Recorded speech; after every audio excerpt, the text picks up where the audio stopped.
तो hey guys, स्वागत है आप सभी का हमारे YouTube चैनल पर एक बार फिर से। दोस्तों देखिए, जो आपके लिए टेस्ट सीरीज चलाई जा रही है विज्ञान और कंप्यूटर की, उसका जो 8वें नंबर की वीडियो है वो आज आपके सामने फिर से लेके आ गया हूँ। ये वीडियो आनी तो कल थी दोस्तों, लेकिन कल दिक्कत ये रही कि लाइट ना होने की वजह से हम टाइपिंग नहीं कर पाए, और जब टाइपिंग नहीं हो पाई तो आपके सामने वीडियो भी नहीं आ पाई थी। खैर, देर रात टाइपिंग की, इसलिए मैं अब सुबह ही ये वीडियो आप लोगों के लिए अपलोड कर रहा हूँ।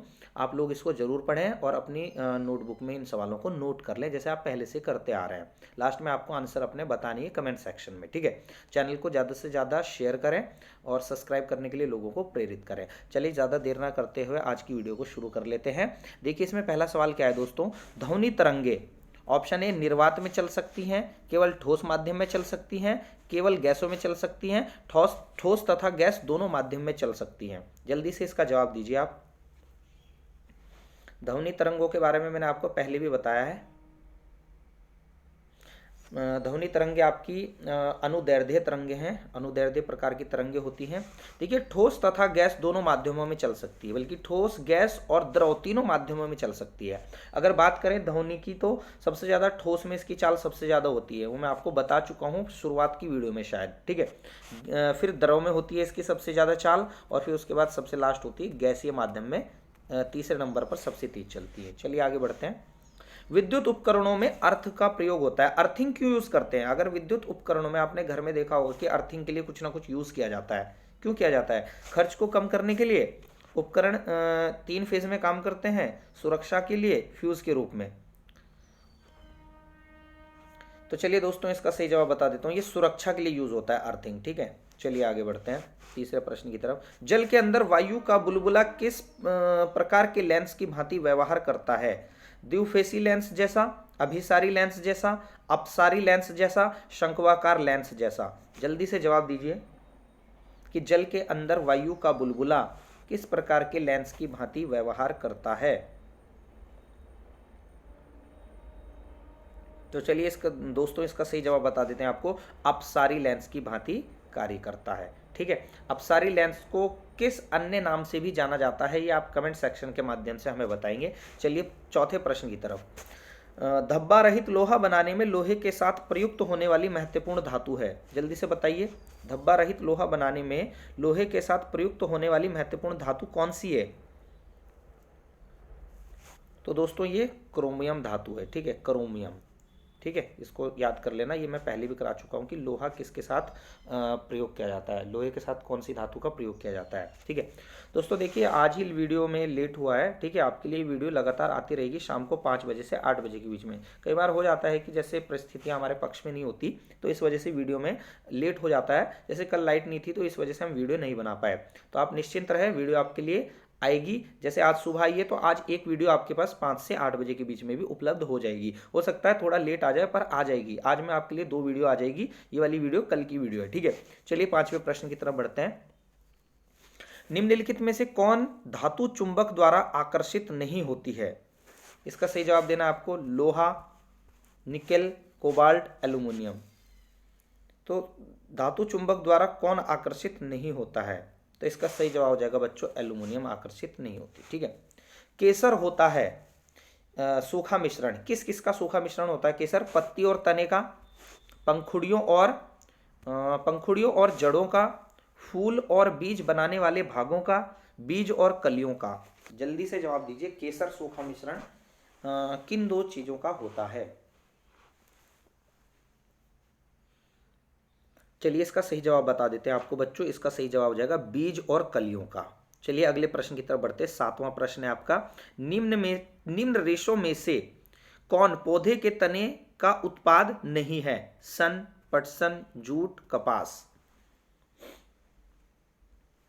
सन, पटसन, जूट, कपास। जल्दी से जवाब दीजिए 7वें प्रश्न का। तो इसका सही जवाब हो जाएगा बच्चों कपास। कपास बच्चों पुष्प से प्राप्त किया जाता है। एक पुष्प का गुच्छ आता है, ठीक है, पौधे में, और उससे हमें कपास मिलता है। चलिए आगे बढ़ते हैं। इनमें से कौन कोलाइड नहीं है? इनमें से कौन कोलाइड नहीं है? दूध, खून, आइसक्रीम, शहद। तो बच्चों इसमें से कोलाइड आपका आइसक्रीम नहीं होगा। आइसक्रीम क्या है ये आप देख लेना, मेरे दिमाग से ये चीज़ निकल चुकी है, ठीक है, याद था मेरे को लेकिन इस समय दिमाग में नहीं आ रहा है। आइसक्रीम देख लेना क्या होता है, ठीक है। चलिए आगे बढ़ते हैं। निम्न में से कौन बारूदी सुरंगों का पता लगाने में उपयोगी होते हैं? मोस्ट इंपोर्टेंट लगाइए इसके ऊपर, बारूदी सुरंगों का पता लगाने में किसका प्रयोग किया जाता है? मधुमक्खी, बर, तितली, पतंगा। बच्चों देखिए जो बारूदी सुरंगें होती हैं उनका पता लगाने के लिए मुख्यतः मधुमक्खियों का प्रयोग किया जाता है। जो वैज्ञानिक हैं उनका ऐसा मानना है कि जो मधुमक्खियों की सूंघने की क्षमता होती है, ठीक है, वो आपकी कुत्तों से भी बहुत ज़्यादा होती है। इसलिए इन मधुमक्खियों को प्रशिक्षित किया जाता है बाकायदा बारूदी सुरंगों का पता लगाने के लिए बाहर के देशों में। चलिए अगले प्रश्न की तरफ। अगला प्रश्न पे मोस्ट इंपोर्टेंट लगाइए आप सब लोग। शहद का प्रमुख घटक क्या है? ग्लूकोज जिसे हम द्राक्षा शर्करा भी कहते हैं, सुक्रोज इक्सु शर्करा, माल्टोज यव शर्करा, फ्रक्टोज फल शर्करा। ये शर्करा भी पूछी जा सकती है। ग्लूकोज को वैज्ञानिक भाषा में किस शर्करा के नाम से जाना जाता है? तो इनको भी आप देख लेना थोड़ा, ठीक है, नोट कर लेना। लेकिन फिलहाल यहाँ पूछा है कि शहद का प्रमुख घटक क्या है? शहद का प्रमुख घटक क्या है?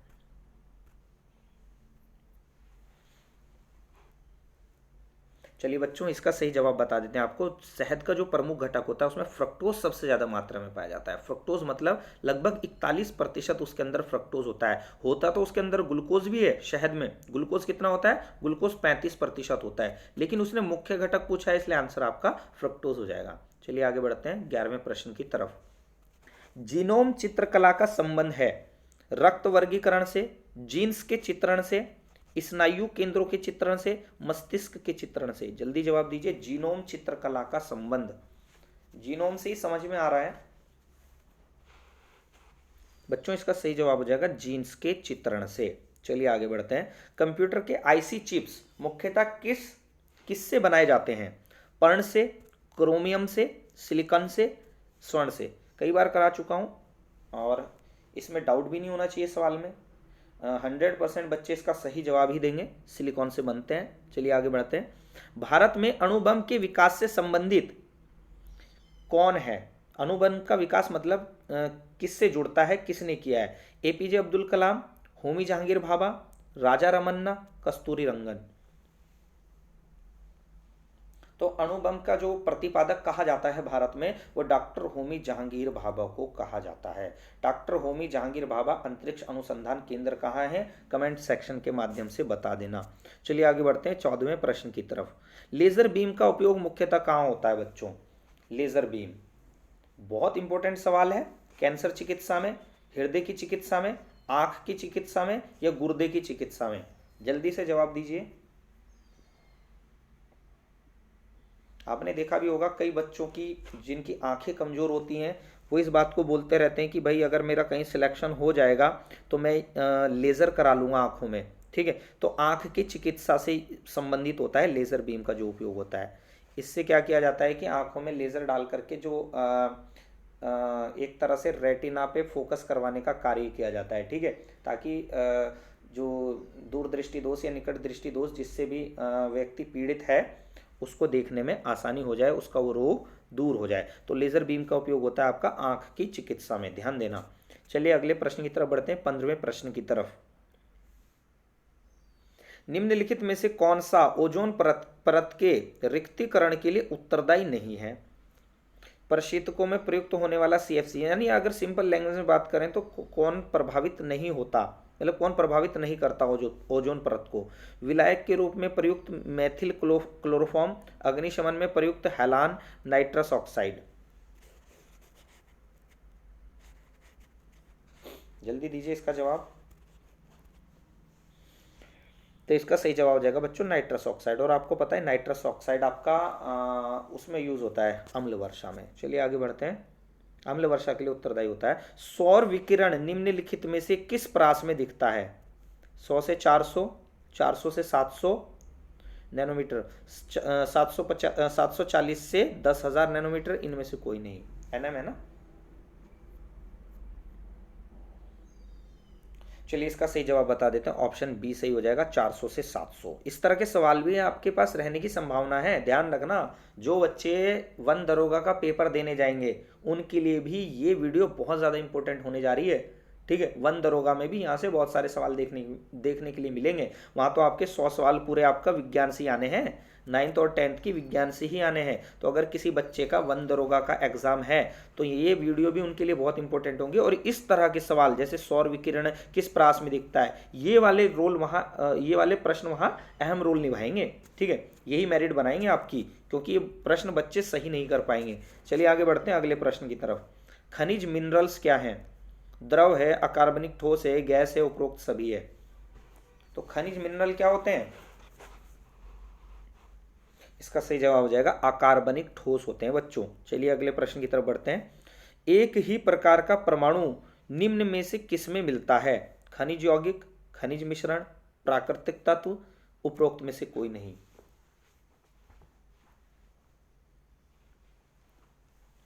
चलिए इसका सही जवाब है प्राकृतिक तत्व। अगले प्रश्न की तरफ बढ़ते हैं। खाने का नमक किससे बनता है? इंपॉर्टेंट है, अभी तक आपने पढ़ा होगा NaCl, ठीक है।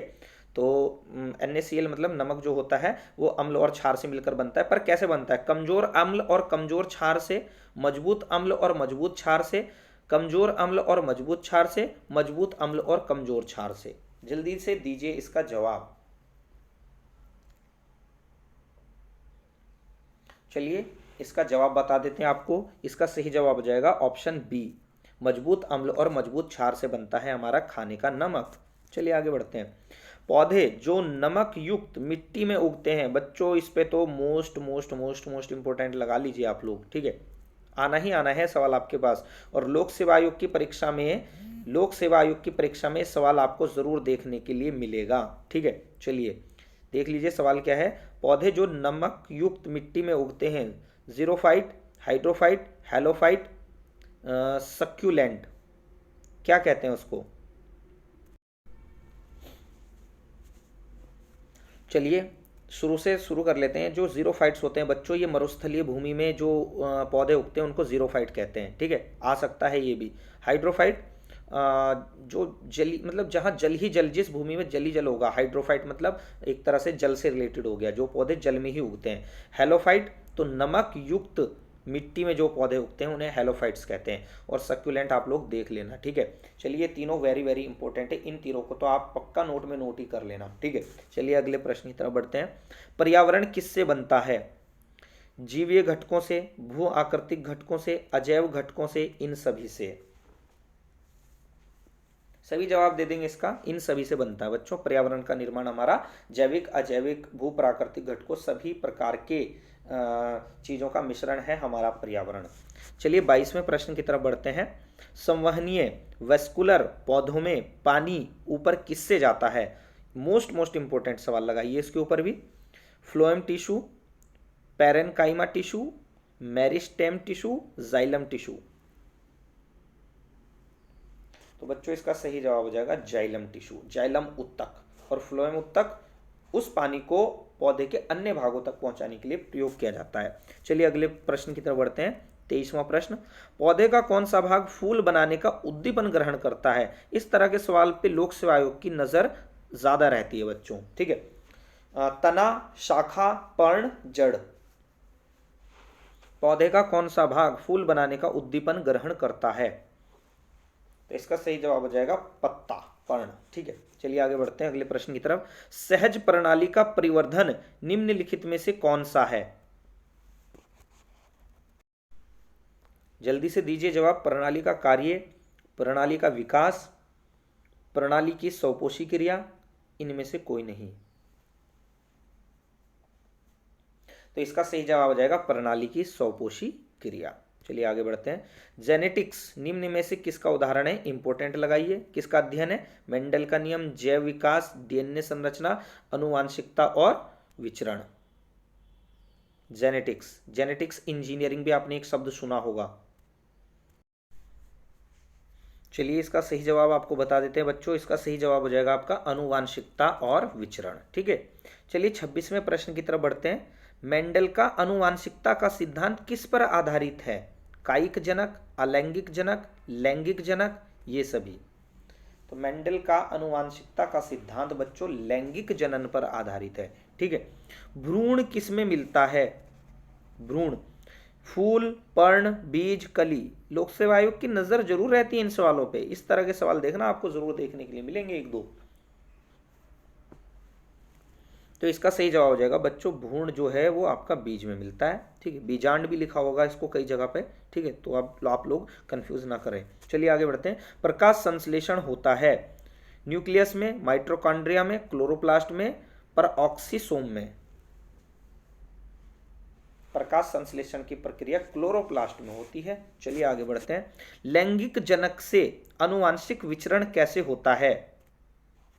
जीन के सम्मिश्रण, क्रोमोसोम में बदलाव, जीन के मिश्रण, उपरोक्त सभी।